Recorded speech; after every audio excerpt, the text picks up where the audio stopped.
कहते हैं कि फौजी के जज्बे के आगे तो आसमान भी झुकता है. Of course, that's a beautiful sentence. But if I ask you, can you define a फौजी?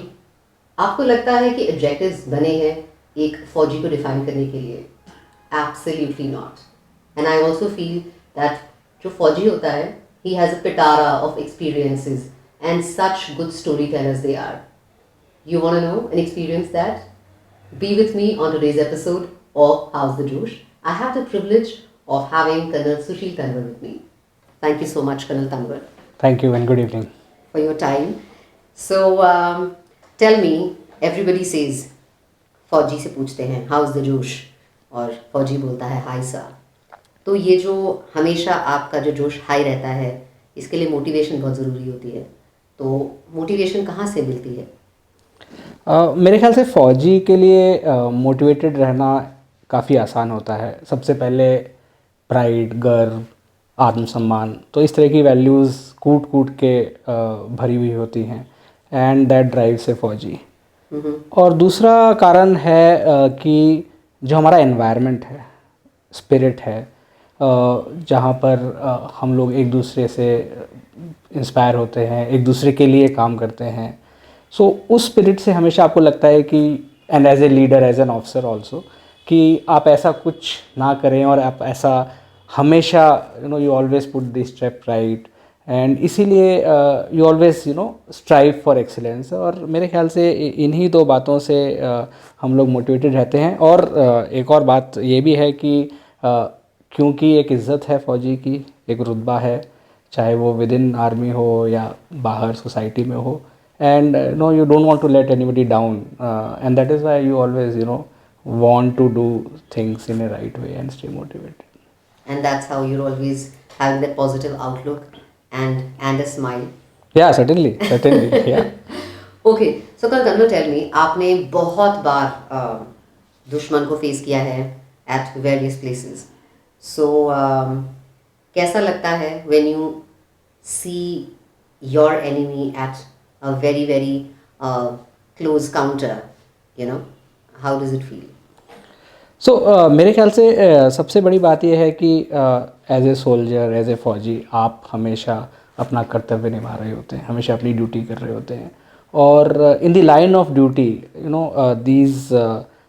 these binaries don't come to your mind. Okay. So you are looking only at performing your duties in the best way possible. Yes, और इसीलिए जो ये एक दुश्मन वाली बात है कि आप दुश्मन से लड़ तो रहे हैं, लेकिन एक्चुअली आप लड़ रहे हैं अपने लोगों के लिए, अपने देश के लिए, अपने यूनिट के लिए.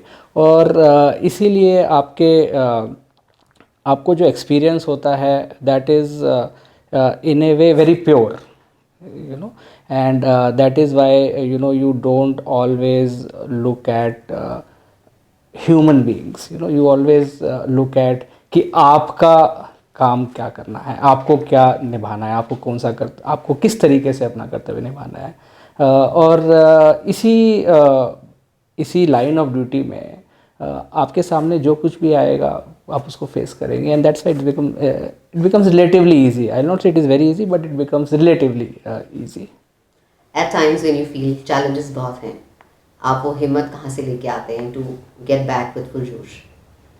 हाँ, चैलेंजेस होते हैं, मुख्तलिफ़ तरीके के चैलेंजेस होते हैं, लेकिन जैसा कि मैंने पहले कहा, what drives you as a फ़ौजी इज़ कि आप हमेशा एक्सेल करना चाहते हैं, आप हमेशा अपने कर्तव्य को सही तरीके से निभाना चाहते हैं. आपके पास एक इकोसिस्टम होता है, एक यूनिट है, आपके साथ के लोग हैं, आपके सीनियर हैं, आपके जूनियर हैं, और ये सब मिल के आई थिंक उस हिसाब से आप अपने फ़र्ज़ को निभाते हैं कि आपको उन चैलेंजेस से डील करना थोड़ा सा आसान हो जाता है. And challenges can be of many times, मतलब वर्क रिलेटेड चैलेंजेस हैं, लोग घरों से दूर रहते हैं, उनके वो चैलेंजेस रहते हैं. There is a emotional challenge, there is a challenge to perform, because फौज में I think unlike other jobs, it is always expected कि आप हमेशा हमेशा हमेशा अच्छा करेंगे और हमेशा अच्छा और हमेशा सही करने का कभी कभार जो है आपको स्ट्रेस काफ़ी लोगों को महसूस होता है, लेकिन इन सब के बावजूद एक जो स्पिरिट है जिसको हम फौजी स्पिरिट कहते हैं, you derive strength from so many things. आपका your sense of duty, your sense of camaraderie, your sense of dignity and self respect, and that is how you keep going. And this is the same way that you handle stress as well? Or do you have any stress buster methods? So I think हर इंसान का, चाहे फौजी हो या non फौजी हो, एक अपना तरीका होता है स्ट्रेस को डील करने का, और these are individual preferences. Like for me, you know, sports is one stress buster, reading is one stress buster, meeting people is another, traveling. So I mean everyone finds out a way to deal with the stress. But फौज की अच्छी बात ये है कि क्योंकि आप हमेशा साथ में रहते हैं, आपके एक कैमराडरी होती है, तो आपको आसान हो जाता है, आपको अकेलापन महसूस नहीं होता. And there are systems in place to help you deal with these kind of stresses. Okay. But then there are work related stresses which are always there. Yeah, obviously. I mean किसी भी, और specially फौज जैसे profession में जहाँ पर खतरा है और जहाँ पर अलग अलग तरीके की जिम्मेवारियाँ हैं, वहाँ पर स्ट्रेस होना I think it is natural. But thankfully I think फौज ने भी रिकग्नाइज किया है कि स्ट्रेसेस हो सकते हैं. एंड बिकॉज ऑफ, अगेन मैं बोलूँगा, ट्रेनिंग एक बहुत महत्वपूर्ण, it is really helps you to deal with, because जब हम ट्रेनिंग कर रहे होते हैं तब physically, mentally, emotionally, you are at that time you feel कि आप हैरास हो रहे हैं, that is really tough.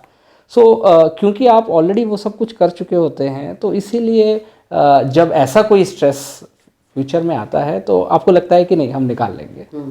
So that is how you deal with it. Talking about training, share some anecdotes or incidents or something very interesting. I mean, there must have been a lot of interesting things that happened during your training days. So can you share something with us?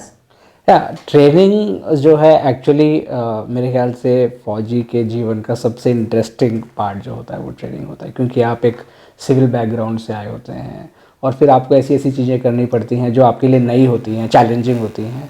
So yeah there are so many instances, but if I have to pick one और two, so again related to sports, academy में I was in the football team, and अपनी company का मैं captain था football का, and हमने बहुत practice की as a buildup to the tournament. And फौज में गेम्स का एक खासा जगह है, because it builds character and so many things. और हमारी परफॉर्मेंस कुछ खास अच्छी नहीं थी उस पूरे दौरान, और मुझे याद है कि जब हमारा आखिरी मैच था, क्लासिफिकेशन मैच था, हम मेरे ख्याल से 15 टीमों में से 8वें या 9वें नंबर पे थे. उस दिन बहुत बारिश हो रही थी, और जब हम फुटबॉल को रख रहे थे ज़मीन पे तो वो पानी के साथ बह जा रही थी, और मुझे लग रहा था कि इस हालत में मैच को खेलना ठीक नहीं है. लेकिन क्योंकि लोअर क्लासिफिकेशन मैच था तो हमारे जो उस्ताद थे उन्होंने बोला कि नहीं, मैच होगा. और 10 मिनट के बाद मैं देख रहा हूँ कि मैच हो ही नहीं रहा है, बॉल रखते ही बह के जा रही है दूसरे गोल में. सो something happened, or I told my team to walk out, and everybody was surprised because ऐसा जनरली होता नहीं है फौज में. और मैं अपनी टीम को लेके वापस आ गया, एंड इट वाज रिपोर्टेड. तो रेफरी ने रिपोर्ट किया कि, and next day I was called, and my platoon commander told me, so he told me कि this is disobedience of order, it's like mutiny. और फौज में म्यूटिनी मतलब it is a big crime. And he told me कि it was just a football match, and I was, I mean, a cadet, but somehow I told him कि sir, for you it was a football match, but for us we had practiced so much, it was like a war. And I think he understood, and very kind of him, and he just told me to he just told me not to do it again and understand the dynamics of the armed forces. So I really take that with me always, that कभी कभार हालात ठीक नहीं होंगे, कभी कभार results जैसा आप उम्मीद कर रहे हो वैसा नहीं होगा, लेकिन you still have to play the game, and that is how I remember that incident very fondly. So I'm so sure that you've put in so many years of service. You would have also been posted as an instructor in academy, right? Were you also so kind to the cadets when you got there? Yeah, I think I was kind in these circumstances, because हमारी core values जो हैं, जो मूल्य सिद्धांत हैं, उन्हें तो हमें डेवलप करना होता है कैडेट्स में. लेकिन आई was in Kashmir, it was I think 2013-14, and मुझे जाना था कहीं एक जगह से दूसरी जगह, और मैंने चॉपर में जाना था, हेलीकॉप्टर में. एंड हेलीकॉप्टर का पायलट, जब हम टेक ऑफ कर गए तो हेलीकॉप्टर के पायलट ने बोला कि sir, you were my instructor in the academy. So I said nice, but I mean there are so many, I am sorry, I did not recognise you, but yes, I mean glad that you told me this. तो उसने बोला कि लेकिन sir आपने ना मुझे punishment दिया था. तो आई सेड यार सच में मुझे नहीं पता किस लिए दिया था. तो I asked him out of curiosity कि किस लिए दिया था. तो he said for sitting with my girlfriend in cafe on a Sunday. So I said, I hope you're not carrying it. ऐसा तो नहीं कि तू यहीं से बोलेगा उतर जाओ. So I think at times you have to drive home certain points and draw certain lessons. But overall as instructor एक आपकी जिम्मेवारी होती है ग्रूम करने की, and you try to do your best. That is. And doing your best is being fit in the army parlance. So how do you keep yourself fit? Yeah, fitness is very important, and okay, फौजी को fit रहना बड़ा आसान है, क्योंकि एक routine ऐसा होता है आपके, एक रेजिमेंटेड रूटीन होता है, आपको आदत पड़ जाती है फिजिकल एक्सरसाइजेस करने की. Games is one big part.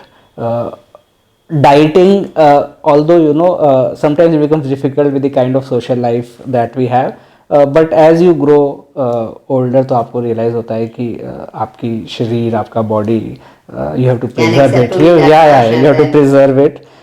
For me, I try to be very moderate in what I eat, and avoid drinks, avoid other substances. But fitness के लिए मेरे ख्याल से अगर आप physically exercise करेंगे तो anybody can be fit. Yeah, it is more than enough.